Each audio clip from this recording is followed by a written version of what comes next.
नैनीताल में करीब 70 साल के एक शख्स ने 12 साल की मासूम बच्ची के साथ रेप किया, जान से मारने की धमकी दी। इस वारदात का पता चलने पर लोगों में गुस्सा भर गया। लोग सड़कों पर उतर आए। चूंकि आरोपी दूसरे समुदाय से ताल्लुक रखता है, इसलिए उत्तेजित भीड़ ने एक खास धर्म विशेष के लोगों पर, उनके प्रतिष्ठानों पर निशाना साधा। अब इस मामले में कई नए अपडेट सामने आए हैं, जो इस वीडियो में हम आपको बताने वाले हैं। सबसे पहले आपको पूरा मामला बता देते हैं। 12 अप्रैल शनिवार का दिन था। बच्ची बाजार से सामान खरीदने के लिए गई थी। यहां उसे उस्मान मिला। उस्मान ने बच्ची को पैसों का लालच दिया और अपने साथ ले गया। उस्मान ने एक कार में बच्ची के साथ रेप की वारदात को अंजाम दिया। उसे 200 रुपए दिए और साथ में दी उसे जान से मारने की धमकी, पूरे परिवार को खत्म करने की धमकी। बच्ची अपने घर जैसे तैसे पहुंची।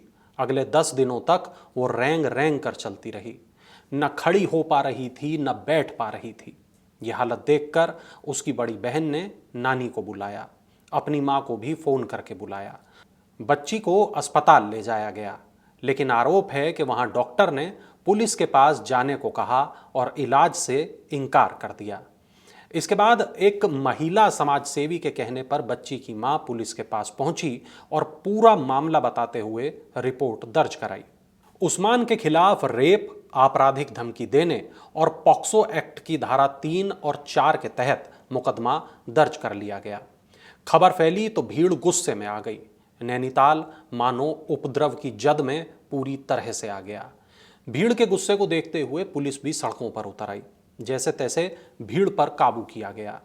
यह गुस्सा आज भी लोगों के भीतर है। इस वक्त नैनीताल में शांति जरूर है, लेकिन लोगों के मन में उस्मान के प्रति बेहद गुस्सा है। मुस्लिम समुदाय ने भी उस्मान के बहिष्कार का फैसला किया है। अंजुमन इस्लामिया कमेटी ने प्रेस वार्ता कर इसकी घोषणा की है। साथ ही प्रशासन से आरोपी को कड़ी से कड़ी सजा दिलाने की मांग भी की है। वहीं कमेटी ने पीड़िता के उपचार और पढ़ाई की भी जिम्मेदारी ली है। अंजुमन इस्लामिया कमेटी के अध्यक्ष शोएब अहमद और अन्य लोगों ने बैठक में बालिका के साथ हुई घटना को निंदनीय बताया। आरोपी उस्मान को कड़ी सजा दिलाने की मांग की। घटना के बाद से पुलिस फूंक फूंक कर जांच आगे बढ़ा रही है।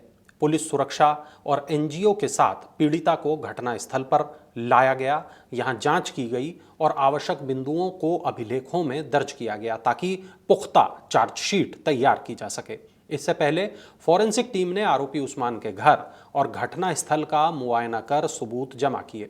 टीम ने गैराज से कई नमूने लिए। वहां खड़े वाहन में ही बच्ची के साथ रेप किया गया था। आरोपी के घर में लगे सीसीटीवी का डीवीआर भी टीम ने जांच के लिए कब्जे में लिया है। इस मामले में महिला अस्पताल की डॉक्टर और पीड़िता बच्ची की मां के बयान दर्ज किए गए हैं। दोनों के बयान लेने के बाद रिपोर्ट डीजी ऑफिस भेज दी गई है। 12 अप्रैल को बच्ची के साथ रेप किया गया था। मेडिकल रिपोर्ट में 12 साल की बालिका के साथ रेप की पुष्टि हुई है।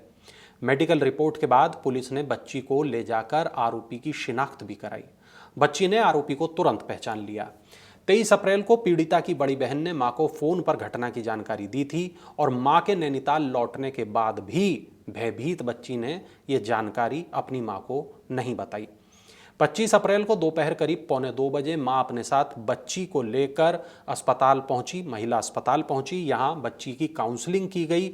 बच्ची ने बहुत कम जानकारी में बताया कि उस्मान ने किस तरह उसके साथ गलत काम किया और इसके बाद उसे 200 रुपए दिए। इस दौरान आरोपी ने पीड़िता के गले पर चाकू भी रख दिया था और किसी को बताने पर गला काटने की धमकी भी दी थी। इस मामले में जिला बार एसोसिएशन ने सांसद अजय भट्ट के माध्यम से मुख्यमंत्री पुष्कर सिंह धामी को पत्र भेजते हुए फास्ट ट्रैक कोर्ट की मांग की है। सांसद अजय भट्ट से मुलाकात कर कहा कि पीड़िता और उसका परिवार आर्थिक रूप से कमजोर है, जिससे उनका नियमित पॉक्सो कोर्ट तक आना जाना कठिन है।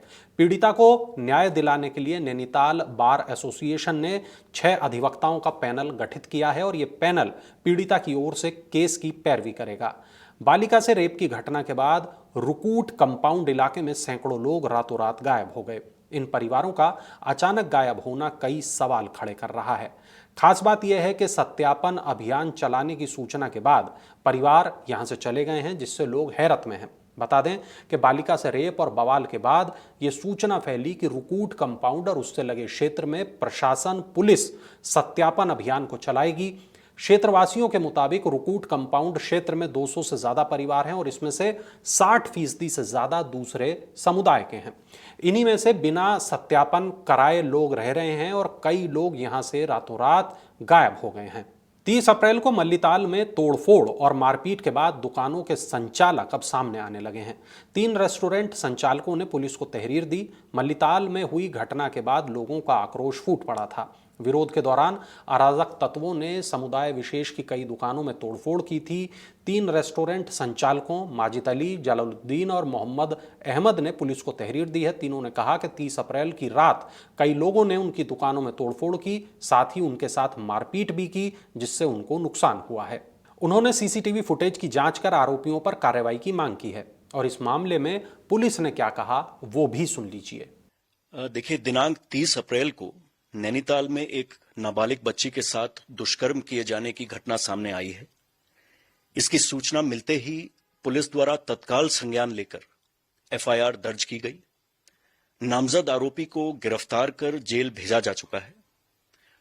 पुलिस प्रशासन द्वारा पीड़िता की देखभाल तथा उसके परिवार की सुरक्षा के लिए सभी आवश्यक प्रबंध किए गए हैं। हम ये भी सुनिश्चित करेंगे कि विवेचना समयबद्ध तरीके से पूरी की जाए और माननीय न्यायालय में प्रभावी पैरवी कर आरोपी को कठोरतम सजा दिलाई जाए। माइनर बच्ची के साथ हुई इस दुर्भाग्यपूर्ण घटना की प्रतिक्रिया में कुछ तोड़फोड़ और मारपीट की घटना हुई। पुलिस द्वारा इस मामले में भी एफआईआर दर्ज की गई है। मैं ये स्पष्ट करना चाहूंगा कि नैनीताल में कानून व्यवस्था की स्थिति पूरी तरह सामान्य है, नियंत्रण में है। संवेदनशील जगहों पर सुरक्षा की दृष्टि से अतिरिक्त पुलिस बल की तैनाती की गई है। जो भी व्यक्ति कानून व्यवस्था का उल्लंघन करने का प्रयास करेगा या माहौल बिगाड़ने की कोशिश करेगा, उसके विरुद्ध सख्त कानूनी कार्रवाई अमल में लाई जाएगी। पुलिस अपना काम कर रही है, कानून अपना काम करेगा, दोषी को सजा मिलेगी। लेकिन इस पूरे मामले ने बच्चियों की सुरक्षा को लेकर एक बार फिर से सवाल खड़े कर दिए हैं। आप इस पूरे मामले पर क्या कुछ कहना चाहते हैं, कमेंट सेक्शन में जरूर बताएं और ऐसी तमाम बड़ी खबरों के लिए देखते रहिए अमर उजाला। अगर आप ये वीडियो YouTube पर देख रहे हैं तो हमारे चैनल को सब्सक्राइब करें और बेल आइकन को दबाना ना भूलें। अगर आप Facebook पर ये वीडियो देख रहे हैं तो हमारे पेज को लाइक करें।